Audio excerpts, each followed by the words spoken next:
be on Zoom again with some of you. Got it. All right, so we're being recorded. If you can turn on your camera, that's great. It's easier for us to talk to you. If you can't, we understand, not to worry. But tonight's session is super informal. It's, everybody's either had dinner or having dinner or waiting to have dinner. And I'm sure people have homework to do and lots of other kinds of things. So we're going to be really informal. There is not a PowerPoint presentation. The night is basically 1 hour to allow you and your parents to ask the questions that you want to ask, either about UWC-USA, the other schools in general, the application process, scholarships, any questions that you have.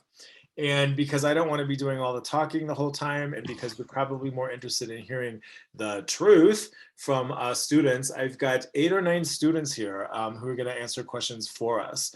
So I'm going to ask my students, this is the Admissions Advisory Council, which is an extracurricular activity at UWC-USA. I'm going to ask them to introduce themselves briefly, names, where they're from, and then we'll open this up to more general questions. So let's start. I'm just going to call their names because it's easier that way, according to whom I see on my screen. Andrew, can you start, please? Yeah, hello, I'm Andrew. I'm from Hong Kong, and yeah, I attend UWC. Awesome. And Ana? Hi, I'm Anna. I'm from Florida, and I'm a first year at UWC. And I'm Beatrice. I'm from New York, and I'm also a first year. Very cool. Thank you. How about Hector? Hello, everyone. I'm Hector, and I am from Oklahoma. And I am Ahmed, and I'm from the state of Georgia. Thanks, Ahmed. And Mark? And I'm Mark. I'm from the U.S., North Carolina, and I'm a second year here at UWC-USA. Thanks so much. David? Hi, guys. I'm David. I'm from China. I'm a first year at UWC-USA. Great. And Jess, where are you? I know you. Oh, okay. Now I see you. Yeah, I'm here. Hi, I'm Jess. I'm from Wales in the UK, and I'm also a second year here at UWC. Excellent, thank you. Is William on tonight? I don't know if she made it or not. She is? William, if you're there, introduce yourself. I don't see your picture, but that could be just... She is here. She's supposed to be. I saw her a minute ago. Yeah. Maybe we lost her. All right, well, we can catch up, and she can introduce herself when she comes back. So, and I didn't forget anybody, did I? Okay, I think we're good. All right, so let's hear, what are your questions about UWC in general? We're excited that you're interested in us, and we want to clear up any doubts that you and your parents have. One thing I'll start off with, and I always start off with this, is that UWC is real. A lot of times we get people saying, it just seems too good to be true. Is this some kind of a hoax? You mean I can get a scholarship? You mean there's a school that has students from 90 different countries? And you see things on Instagram and you see things on different social media platforms, and you hear about all this and you think, no, this isn't right. This is kind of some weird thing that, they're trying to get my information, but we're real. And so I just want you to know that everything is legitimate and it's a real school. It's actually kind of a hard school in terms of academics, but kids will talk about that later. So let me stop. You can either put a question in the chat, and Carl Martin, you'll read the questions, or I'll read the questions. I think you'll read the questions, John, and then Okay. pitch them to the students. Great. You just make me work harder than I'm used to, but that's okay. Absolutely. Yes. Looks like Aiden has raised a hand here, so we can just maybe, Aiden, do you want to unmute yourself and go ahead and ask your question? Can you hear me okay? Absolutely. All right. I guess I'm going to start this off by asking the students about the application process. Basically, how was the interview? Do you have any thoughts about that? Any tips? Any challenges that you faced? Thank you.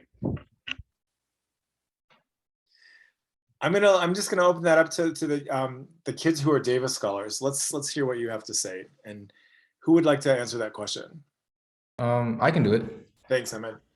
So the main thing is the interview, just don't be nervous really, because it's not very, it's formal, but it's very a casual conversation. And the interviewers really want to get to know you more to make sure that, UWC is the right place for you. The best advice I can give to you is not to necessarily lie about your answers, but just be your true self and your best self, because if you belong at UWC, the admissions counselors will see that, and I mean, you'll get placed here. Great, thank you. Anybody want to add a different perspective, Mark or Beatrice?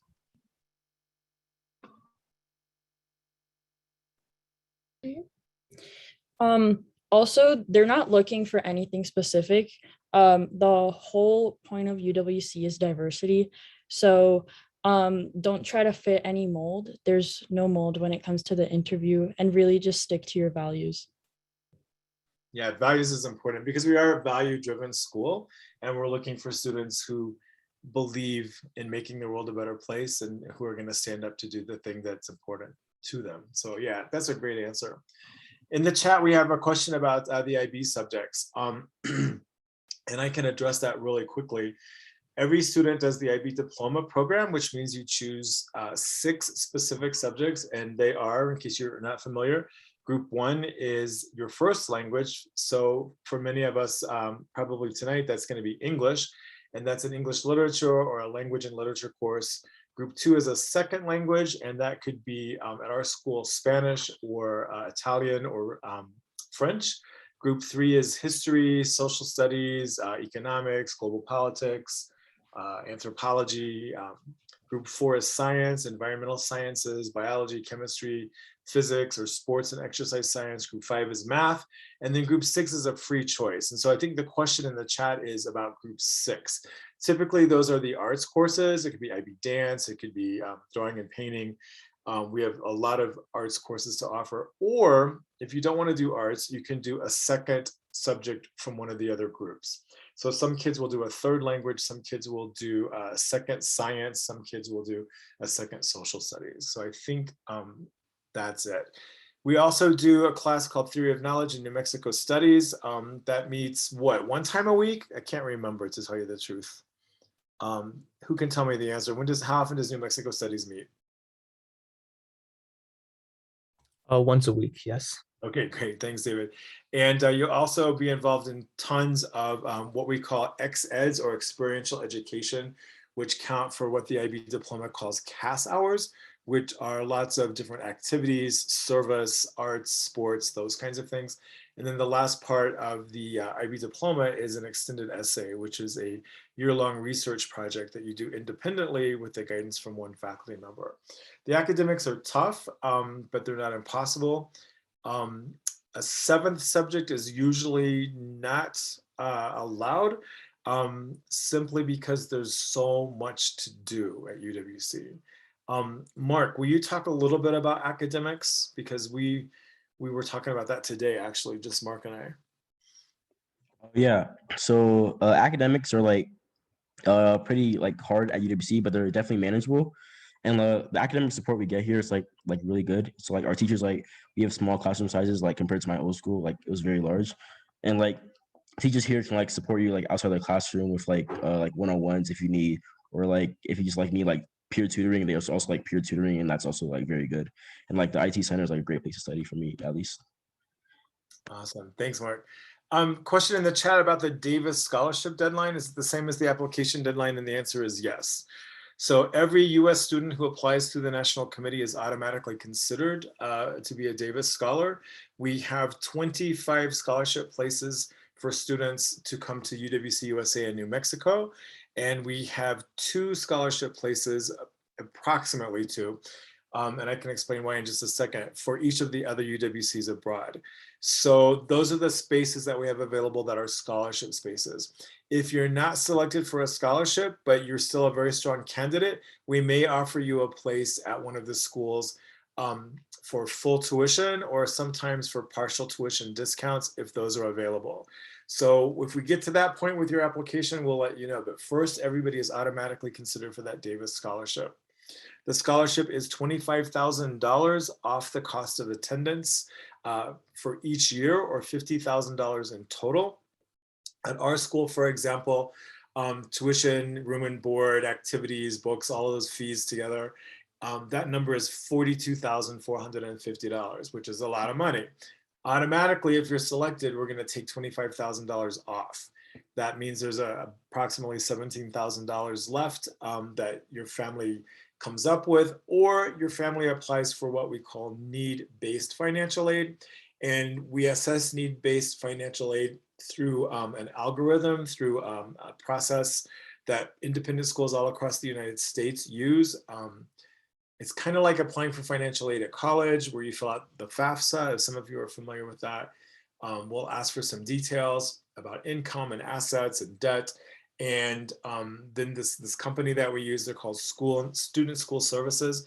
They will do some math, and then they will say, based on what you've told us, we believe you can afford this amount. So I'll work with you on that. Let's say you get the Davis Scholarship, you still have 17,000.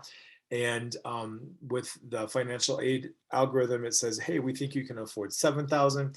That means that the school would kick in another 10. So we want to do everything we can to make UWC affordable and accessible to every student whom we select. Slight, not a complication, but it's slightly different if you are nominated to one of the overseas schools. You'll also get the $25,000 toward the cost of attendance there. And then if you give us permission, we will share the need-based financial information with that school. And then you and that school can negotiate what your financial aid package will be. If we get to the finalist stage, we will let you know specifically which schools offer need-based aid. Almost all of them do, and how much aid is available and how much the tuition is. That way, you don't have to like go in and say, I hope I can afford this. You'll know at the beginning what the cost will be. And I'm happy to answer parent financial questions via email if you don't want to ask those later tonight. So anyway, that was a long spiel. If you're selected for a school that costs $25,000 and your scholarship is $25,000, then you're good. If you're selected for a school that costs $50,000, then there's going to be a little bit of a gap. So it just kind of depends. And all the schools are slightly different. One movement, one admissions process, one set of values. We all do the IB diploma, but we're 18 independent schools in 18 different countries with 18 different tax laws, 18 different governments and rules and regulations and visa processes. So there is some variety within the placements. That's a lot. I said a lot. Now I'm probably way behind in the questions.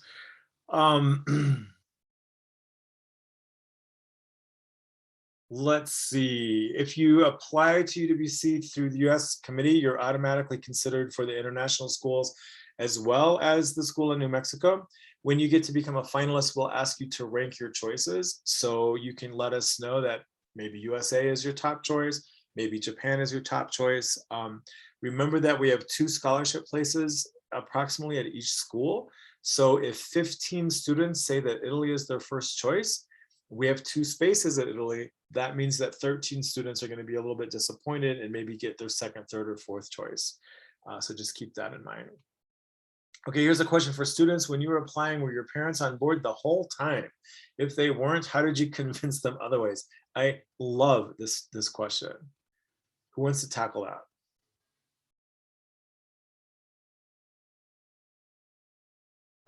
I can do that one.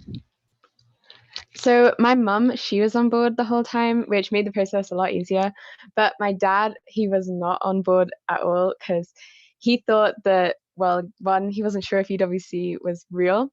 And also he didn't really think that I could necessarily do it because on my admissions day, there were loads of other kids that were like really amazing at all these things that like weren't necessarily my like strongest skill set.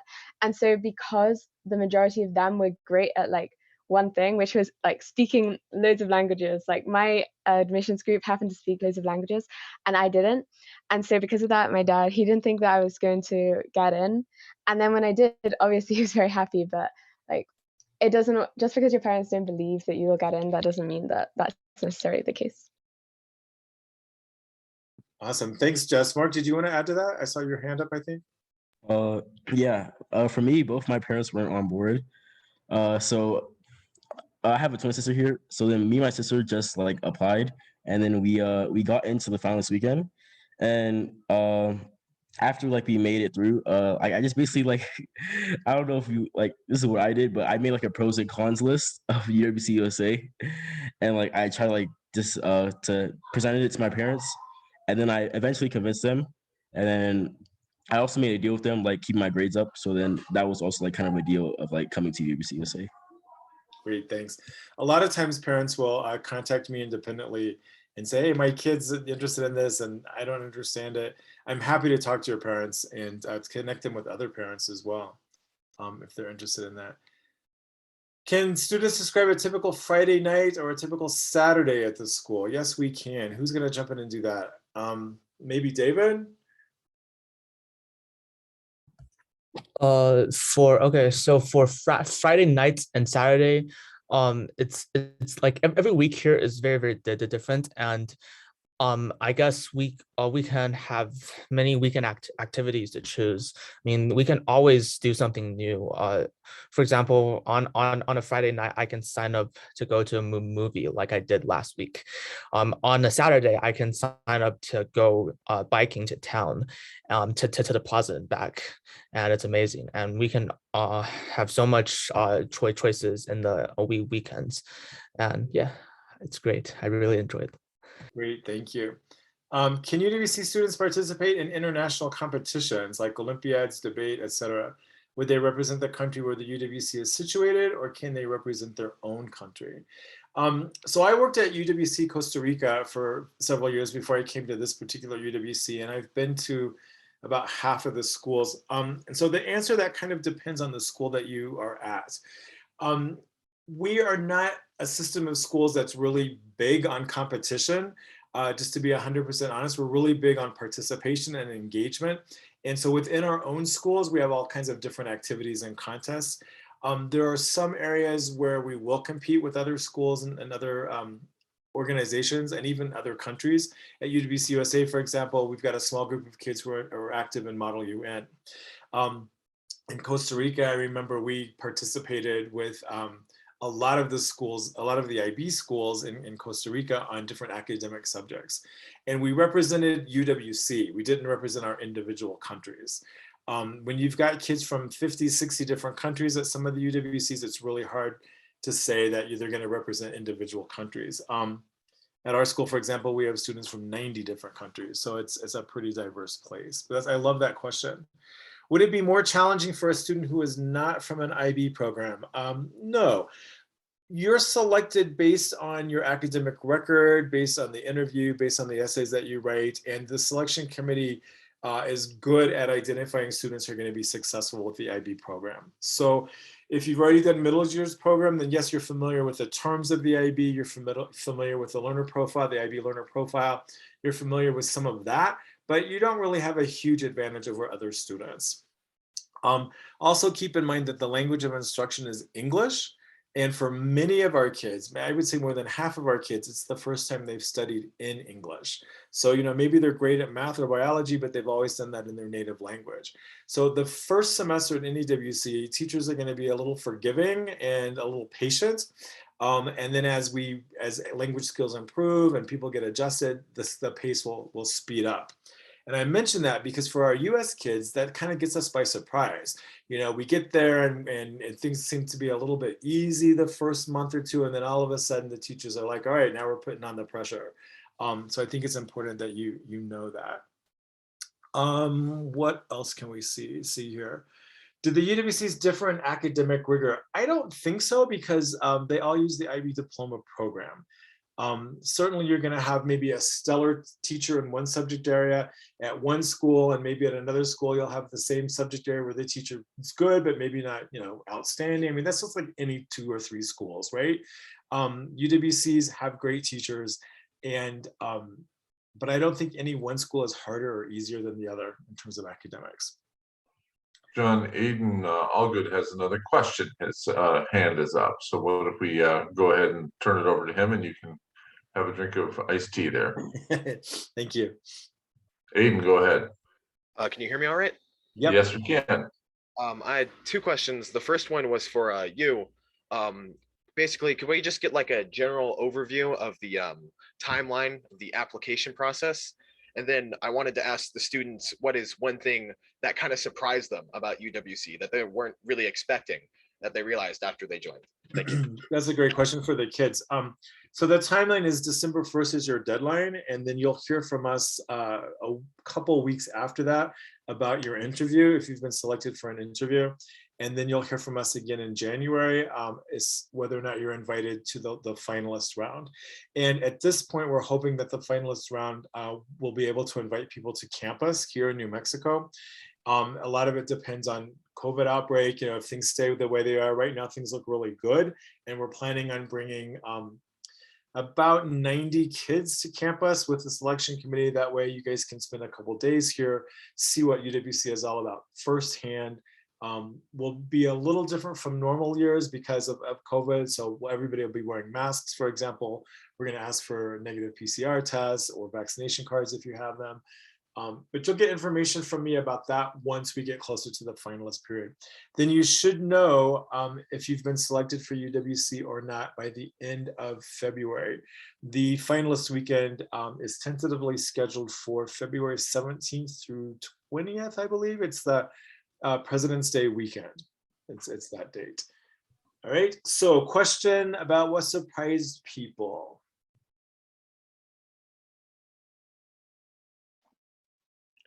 I can talk about this. Like, I guess for me, it was like, just actually like, I guess people in general, because like I expected like the school to be diverse and like have people who had very different cultures from me and were like very different from me. But I never really like, I don't know, like it was a lot more than I expected.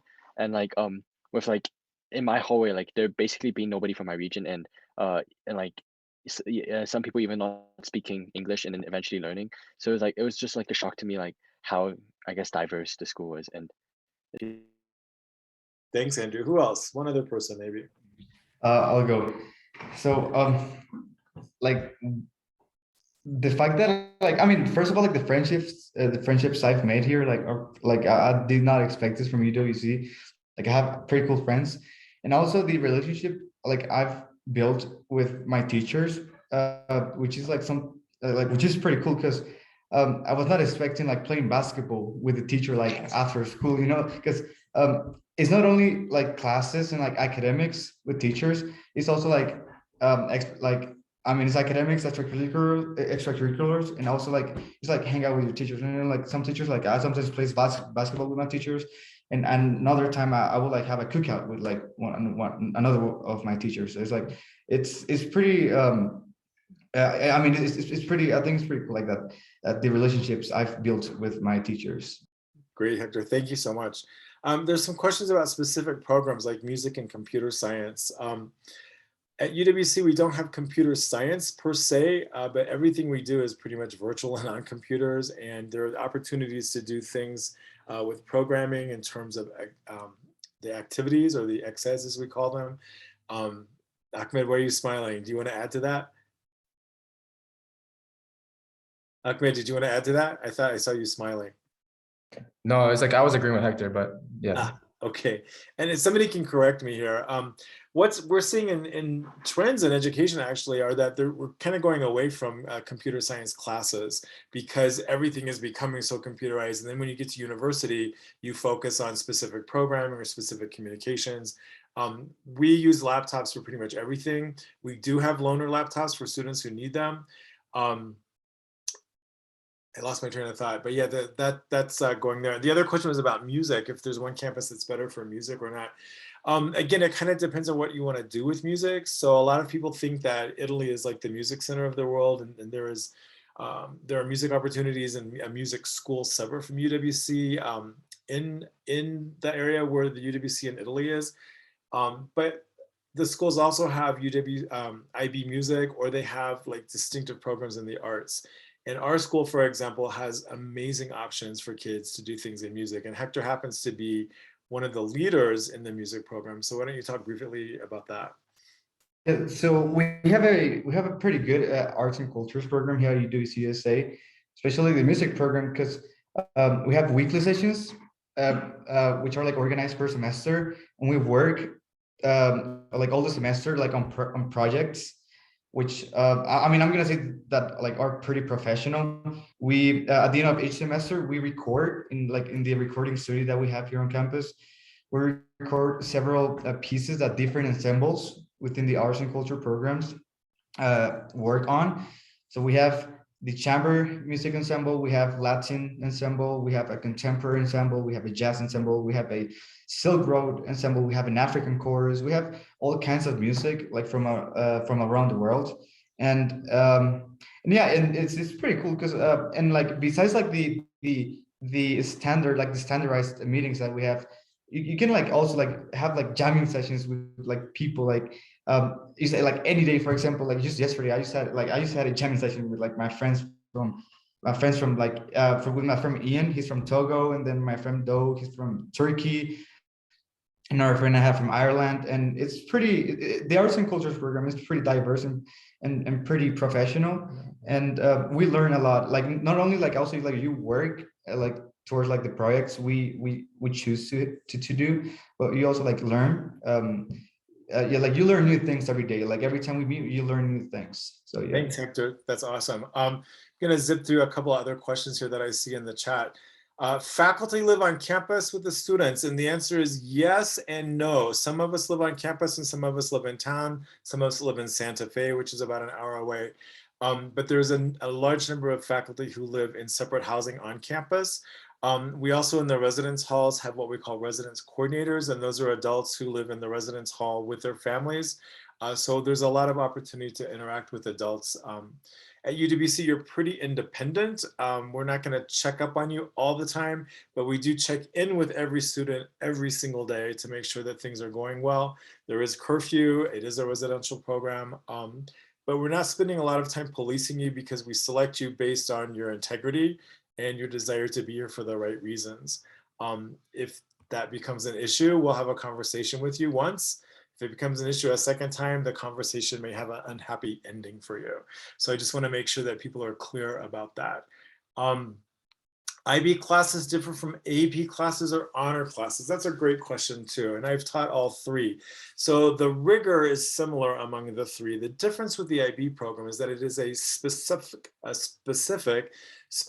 coordinated diploma program. With APs, you can take one, you can take two, whatever. With the IB diploma program, you're taking a specific set of courses in 6 areas, plus this class that we call theory of knowledge, which is basic epistemology. How do you know the things you know? Plus your research and your activities.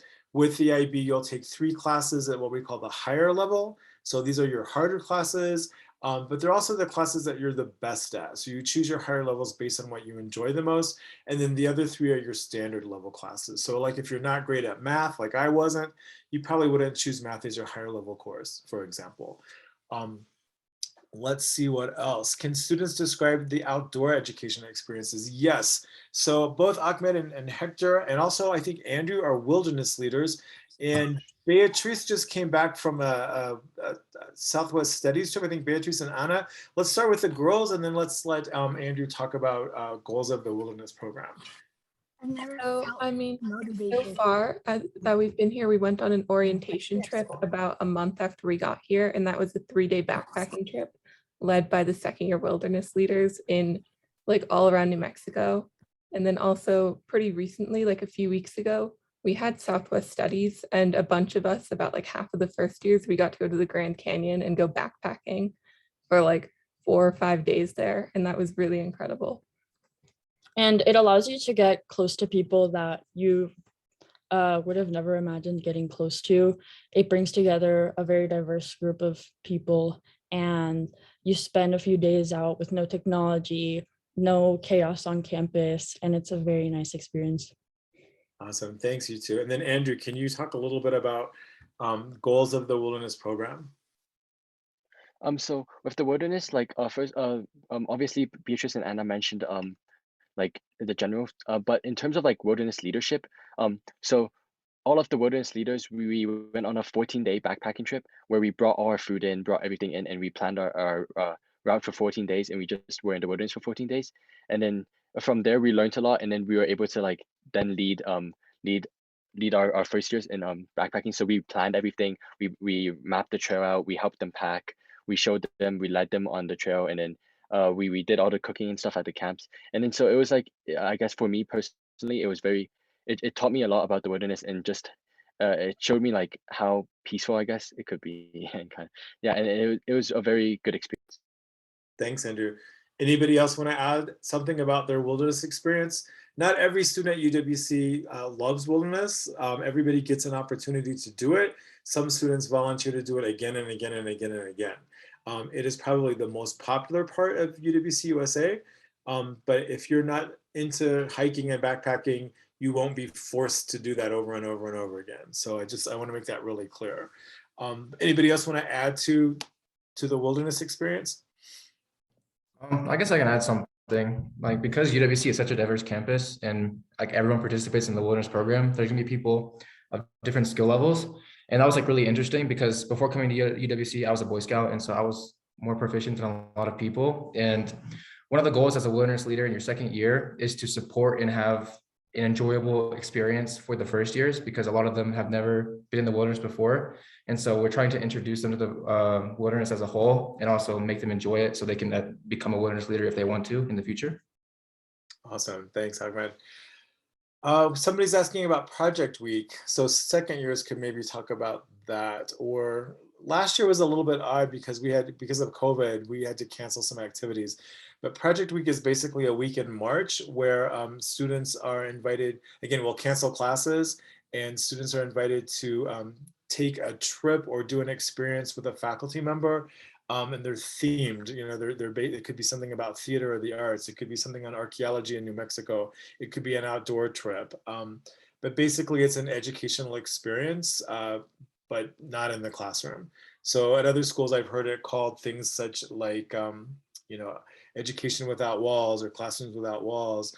In Costa Rica, we called it Social Responsibility Week because all those projects were service projects. So it just kind of depends, and there'll be a huge list of things for you to choose from. And the cost for those field trips are all included in your scholarship or your tuition and what you pay. Someone's asking about learning things related to film and music. I think that varies from campus to campus, but the answer is yes. Maybe more so at some campuses than others. So if you get to the finalist stage, we'll ask you to look at the individual UWC campus pages where you can go into quite a lot of detail about activities that are offered and courses that are offered, so you can see what opportunities do exist for you. You'll choose your subjects during registration, and that happens during the summer before you get here. That's an online thing. There's a trial period of several weeks where you can decide if the classes you've chosen are the classes you want to stay with. We are very open and happy to help kids find the right places. Again, it's a little bit of a juggling thing when you're having to find 3 higher levels and 3 standard levels. Like any other high school, you know, there are scheduling conflicts because maybe 2 classes you want are offered at the same time period. But we'll work those things out with you. UWC does have summer programs. We call them short courses. They are all over the world, basically. So you could do one here on campus, or you could choose one at another campus. A lot of the students who are not selected to become Davis Scholars end up doing summer programs, and we consider them UWC students just like we do the ones who were admitted for scholarships. Can somebody describe a typical week or weekend? Well, we talked a little bit about the weekend activities, but Mark, Wani, why don't you talk a little bit about like a typical day at UWC? So every day is like pretty much different at UWC. So like it can vary from day to day, but like during the week you always have classes, and like during the weekends you have like different activities where you can go like off campus or stay on campus to do those. But like today, like I had classes in the morning. I had anthropology and econ, and then I had lunch with my friends, and then afterwards I had like a math test. And then since I had a free code for my last class, I just went to like the field house to like just go decompress. And then that's pretty much it for like the day. You can like study afterwards or hang out with friends. It's pretty much like very flexible, and you can do like whatever you want basically on a day. Not whatever you want, but like, you know, more flexible than your home schedule. Whatever you want. I like that. And then when you're at the field house, what are you doing? You specifically, what do you do at the field house? Personally, I'm a weight training leader. So when I go to the field house, I like to lift weights, and then yeah.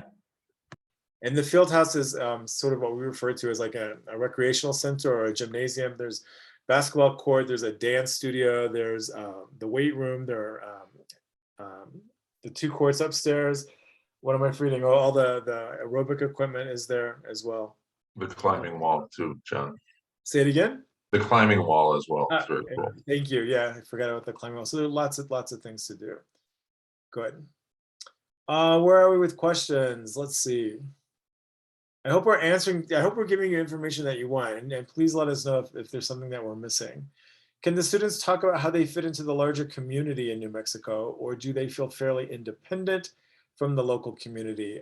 I will let them answer that question, but I also want to say, because of COVID, last year we pretty much were a bubble in New Mexico because we wanted to keep the risk of exposure to a minimum.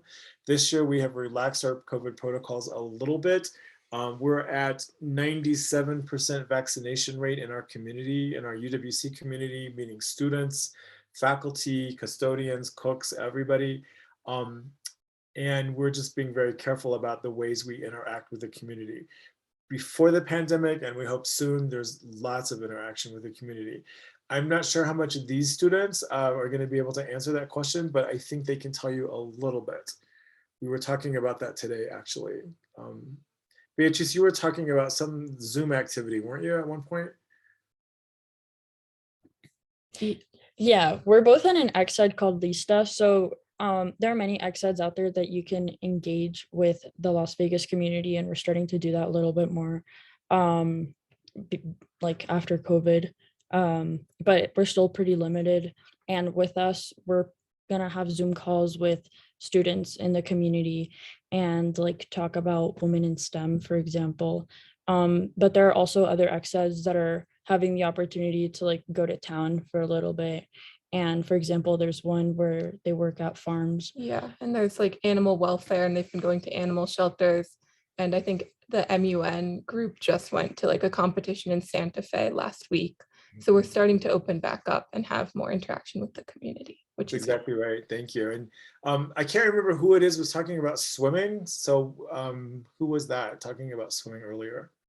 Yeah.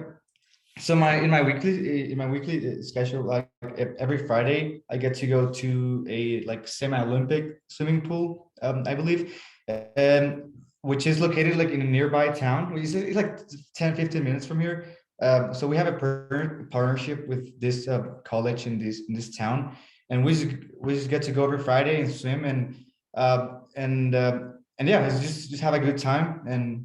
And I've made like pretty good relationships with the lifeguards over there, and like just I mean, just say hi to the people from town. It's pretty fun. I'm gonna say. Thank you. Again, before the pandemic, we were really involved. We're a very important part of the community. They rely on us for lots of things. We participate in many different activities that are in town. It's just because of the pandemic, we've been a little bit cautious.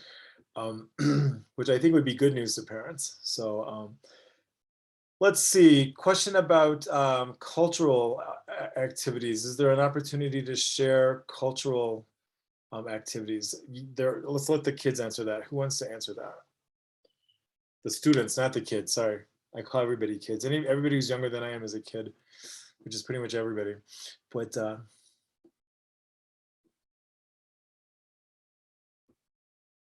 Jess, do you want to talk about cultural activities?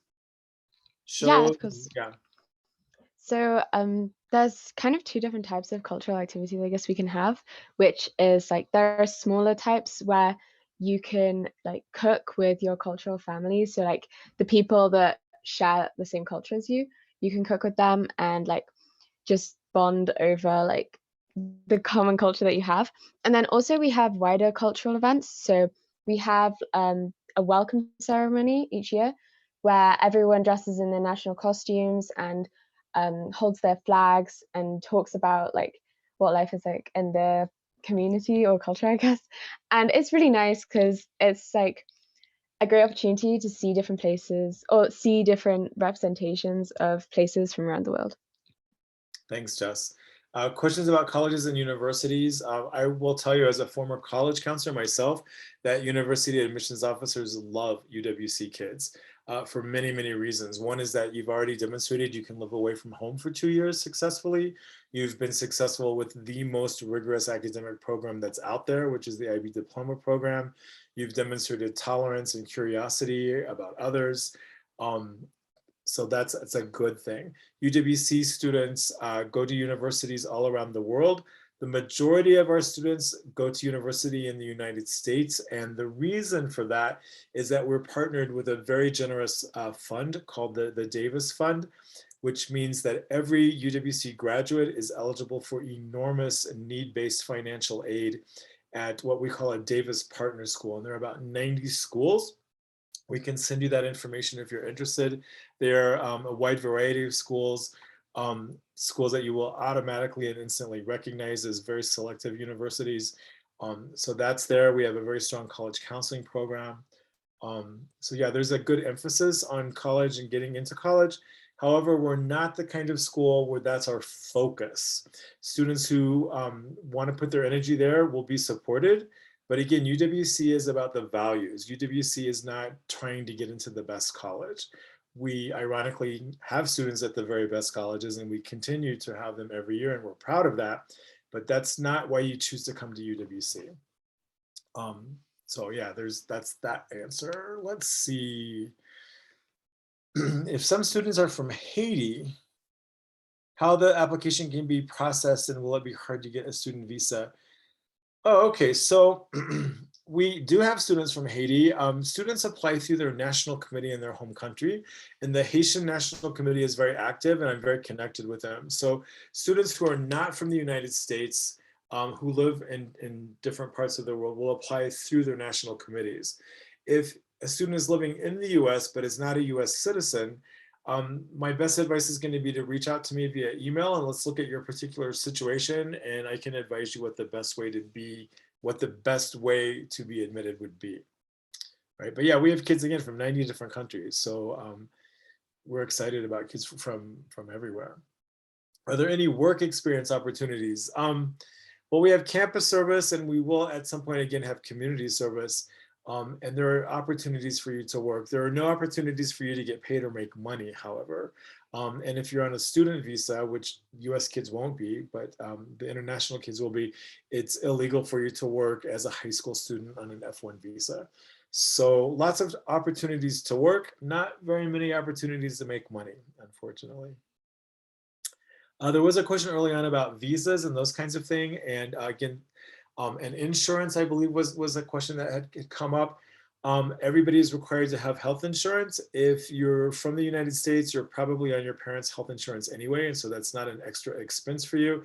If you're an international student at our school, there is a health insurance plan that we ask you to purchase. If you go overseas to a UWC, you will also be asked to purchase whatever health insurance plan exists there, and that's extra. So it's additional to the money that you'll need to pay, and that's something that you can work out with the individual school. I will be honest in saying that applying for visas in different countries is a complicated process. The school that you're admitted to will lead you through that. They will give you the documents you need, and then you will take all those documents to different embassies and consulates in order to process that application. It is complicated, but that's part of the joy of living abroad and traveling abroad and having a UWC experience, not in the United States. Let's see, as an American student living overseas, should we still apply through the National Committee?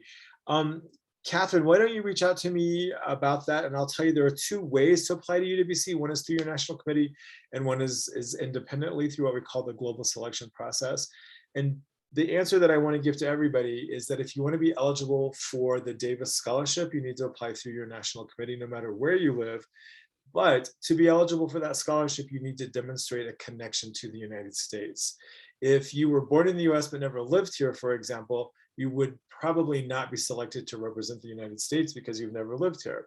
But if you've lived in the US and have very strong connections to the US, you can represent the United States in different ways. So it's a little bit of a complicated answer, but I'm happy to walk you through that. John, there was a question, I think, earlier about selection criteria for the global selection program versus the national committee, the U.S. selection committee. Same criteria. So we're looking for students who are intellectually curious, who care about the world, who want to get out of their comfort zone, who aren't afraid of being challenged. We're looking for the same kinds of students. It's just two separate processes. One comes with a scholarship and the other does not. There was a question earlier that I remember reading, and now I can't find it, for the students about something that they absolutely love. Let's see, where was that? For the students, yeah, here it is. What is something you absolutely love about UWC? And what is something they could really do without or dislike about UWC? Interesting. All right. I'm just going to sit back and see who wants to tackle that one. We'll hear from maybe 2 or 3 kids.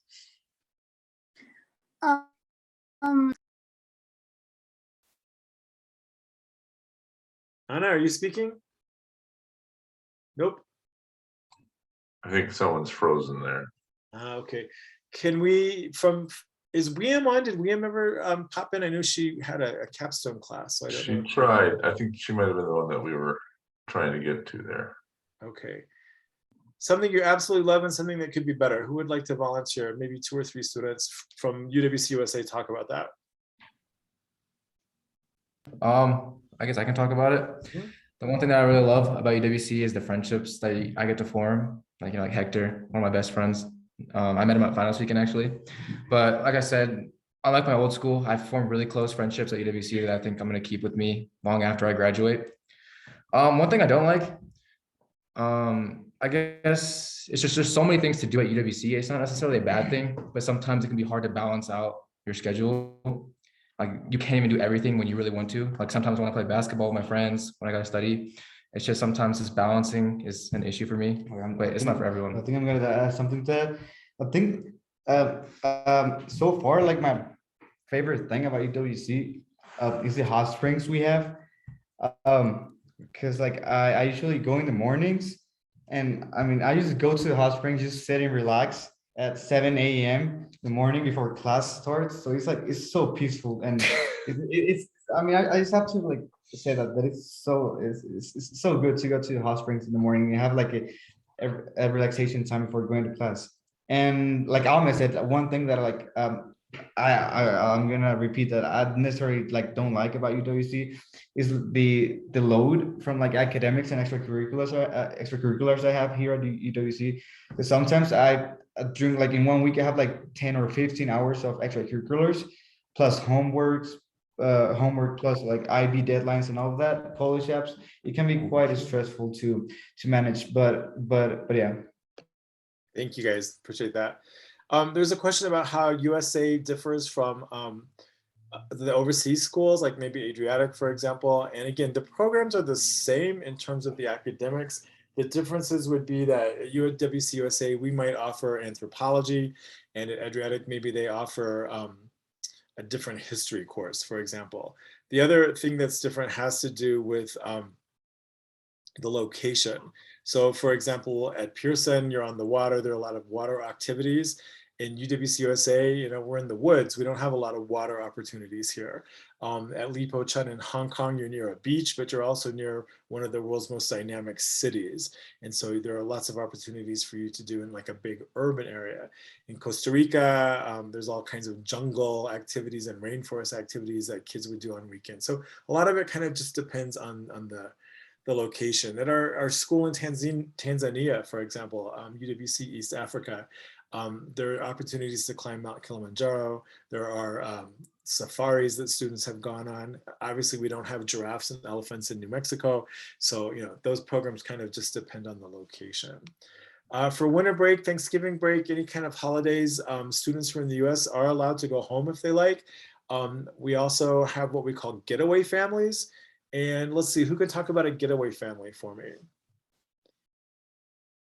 I can talk about that. Thanks, Jess. So my getaway family, so you sign up for getaway family if, for example, like you said, you're unable to go home. And so mine, she happens to live very close by, which is really great. And she always like texts me if there's an event going on nearby in the community that she thinks I might want to go to. And in fact, she's actually having me over for Thanksgiving. So that's quite nice because it's like I get to experience another part of New Mexico, like from the community themselves, and not just in terms of service, but like getting to spend time with a New Mexican family is like a very cool part of UWC, I think. And also for winter break, you are able to get another getaway family that you can spend the entire break with. So you can explore New Mexico and just, I don't know, see more about the community. Yeah, it's really cool. Thanks, Jess. There's a question about assistance with travel. So depending on your scholarship, we do offer some scholarship assistance. Usually it's one round trip from home to UWC per year. And beyond that, we'll look at getaway families rather than putting kids, flying them across the world for short breaks. A question about transferring between UWCs, there is not.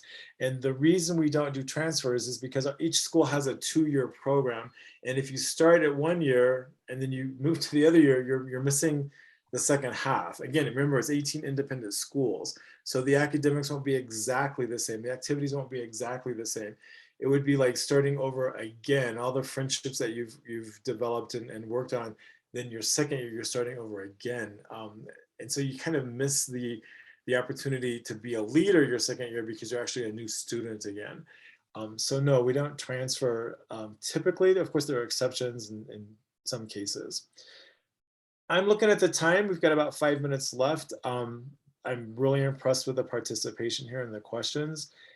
I want to put my email address in the chat, and you can write and ask me anything. Let's see if I can type and talk at the same time. Probably not very well.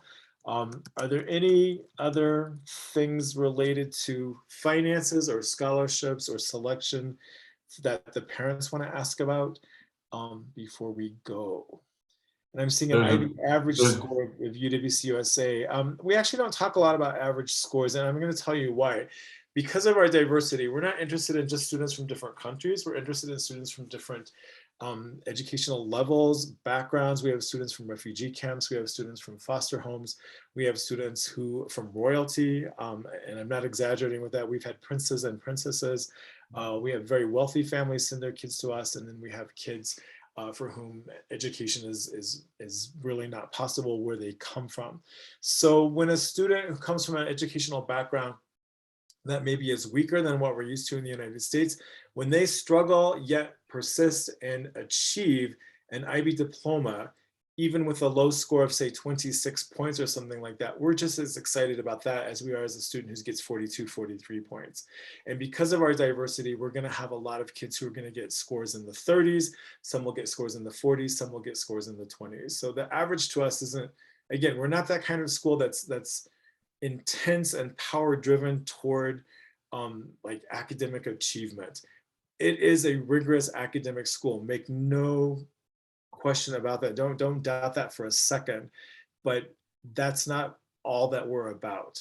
So because of that diversity, we find that comparing people's IB program scores, it's not really useful or instructive because people come with just very, very different backgrounds. There is no place that's more diverse than UWC that I've ever been to. Carl Martin, you started to ask me something? Yeah, John, there was one question here about students who are 16 applying, and then if they don't get in, can they apply again? So it's about the juniors or seniors applying and taking a gap year. Do you want to address that? Yes, so it's pretty competitive, the selection process. And I'm gonna be honest, it's a little more competitive for girls than boys because girls seem to be really more together at age 16 and 17 than some of the boys do. The exceptions, of course, would be the boys that are actually at UWC. You can see that they're pretty awesome. But if you're not admitted your first time, you may apply a second time when you're a junior. And we have a large number of kids who come to UWC for their 12th grade year and then an extra year. We also have kids who come to UWC after they've graduated from high school, depending on the country that they're in. So everybody, when you get here, everybody is pretty much between the ages of 16 and 18, their first year when they get here. So it's fine if you're not selected the first year to reapply. We have lots of kids who do that. And they will all tell you that they're glad that they waited, that the IB program was a little bit easier for them because they waited. and that they're very excited to be here. Colleges, again, are going to look at you a little more favorably because you've got one more year under your belt before you apply to very selective and competitive universities. Is the IB program recognized around the world? In pretty much most countries, I'm going to say. Their goal is to be recognized in every country in the world. There are some countries that will not recognize the IB, but that like 2 or 3 or 4 countries. So it's the best diploma that you can get, the best international diploma, but there are a handful of places that will say, I'm sorry, you need to have your university preparation from our own country. Okay, as I said at the beginning, we will have the recording of this session available to everybody, and I'll send a note out to everybody tomorrow morning. John's email address will also be there for any questions that we didn't have time for. So John, if you want to wrap it up, I think these students might have some homework to do yet tonight. Absolutely. I'm just seeing one question about recommendations. The third recommendation can be from an activities sponsor. It could be from a coach. It could be from a pastor. It could be from a dance instructor, something that's non-academic and something that's not from your high school counselor. And then I think Ahmed and Hector wanted to talk about one more thing, and then we'll wrap it up. So yeah, there's a lot of information that you may not have discussed today. And there's a really cool platform that we have to share more information.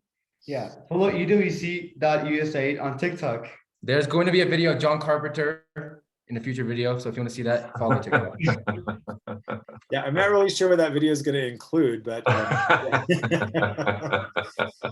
yeah, follow us on TikTok and follow us on Instagram and Facebook and all of those places. So again, thank you so much. If you do have questions about the application, reach out to me. Please be mindful the deadline is December 1st. That's coming up. It'll be here before you know it. And just thank you for joining us tonight. Carl Martin, thank you for hosting this and organizing everything else. I did put my email in the chat, didn't I? I'll do it one more time. I think you did it to someone specifically, not to everyone. Oh, see, again, I cannot talk and type and do everything at the same time. Let me. You want me to do it, John? You got it? If I can find, where does it say everyone?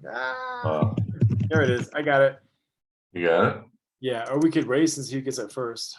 No, I'll let you do it. And it will be in the email that goes out tomorrow. There we go. All right, John Carpenter, super easy at UWC- Oops, you did have a typo there. It would be UWC-USA.org, but they'll figure it out. They got it. Don't worry. All right, well, my mom always said that most people are either smart or pretty, and I just picked pretty. So there you go. Yes, good for you. All right. Thanks so much, everybody. Nice to see you all. Good night. Thank you. It was a lot of fun. Awesome. Nice to see you, Aiden.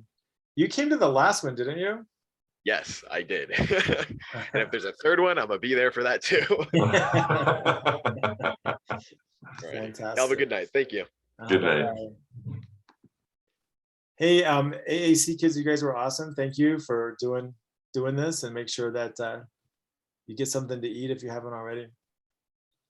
All right. All right. I'm going to end the thing. Good night, everybody. All right. Thanks, Carl Martin. See you guys later.